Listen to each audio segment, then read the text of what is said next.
So I just got done with the dental video, and I was kind of talking about starvation and why that contributes to your teeth breaking down, essentially because you don't have the proper nutrition in your diet. You don't have the proper vitamins, minerals to keep your teeth healthy. But what I want to get into is why starvation is the silent killer, or a silent killer.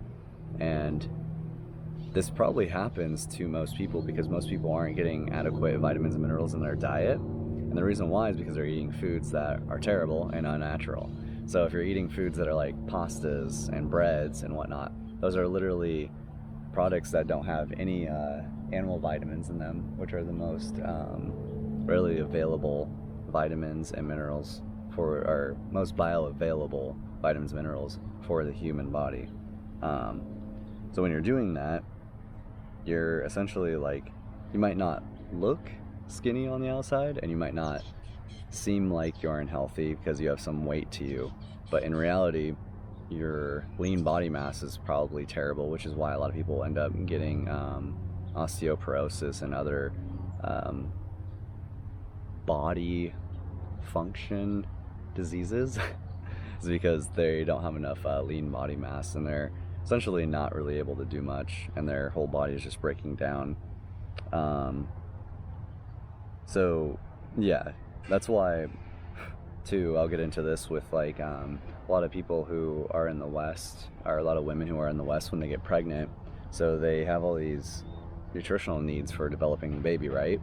And my conclusion is that if the mom has any of these stores of, like, in particular vitamin A for developing the baby, if they have any of these stored up in their own body, they end up having to use these reserves that they have. And it's not just vitamin A, it's like other vitamins and minerals or whatever, and they're using this to develop a baby. So that's why the mother first off eats so much, is because she's getting food that's not nutritionally sustaining her and allowing her to develop a baby, and it's not replenishing her reserves. So therefore, because it's not doing that, she overeats, and because she overeats and she's eating a bunch of sugar, carbs in particular, eating a bunch of foods with carbs, she ends up gaining extra weight, because she's abusing the whole sugar system in her body, and the diabetes and the insulin is like being abused, right? The insulin's being abused in her body, so then she ends up gaining more weight. And the issue is when you can't gain weight, is your body's fat pockets are expanded because of all the fat that's in your body. So even if you did lose weight, it's a lot easier for you to gain it back because of those fat pockets. But I mean, it's a whole issue with eating a bunch of carbs anyways, because all the sugar. So sugar leads to most diseases in general. But and then the mother develops the baby, right? She has the baby. And so afterwards, the reason why she stays fat, typically, not all the time, not everyone's like this, not all women are like this, but typically the reason why she stays fat afterwards is because she continues to overeat, because she's trying to replenish those vitamins and minerals that she used to develop the baby, and whatever, all the other calories, stuff like that. But the issue is, like I said again, is the foods that she's eating aren't proper nutrition for her in this regard, so she's not able to actually replenish and get the vitamin A that she needs in her own body.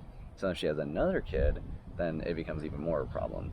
So and also talking about this as well too, a lot of people who feel full, it's because of the fiber that's backed up in their system. So essentially the fiber is plant material that's not able to be broken down in the human body, and so people a lot of times will not get a sense of hunger, even though their body is hungry, because it's craving those vitamins, minerals from animal products. And well, even then, it's no guarantee that you're going to get all of them, because a lot of the animal products nowadays are terrible anyways, at least in the United States. But the reason why you might not feel hungry is because you're so backed up with all the plant foods and the for mainly the fibers. So, but you still need to eat, and your body's still actually hungry, even though it's not giving you that response, because it can only process so much fiber at one time, and it doesn't want to essentially back up the whole system and give you even worse problems than you already have. So then it doesn't send signals to your brain that you need to eat more, basically. So yeah, these are just some issues with the whole diet and like starving and whatnot. So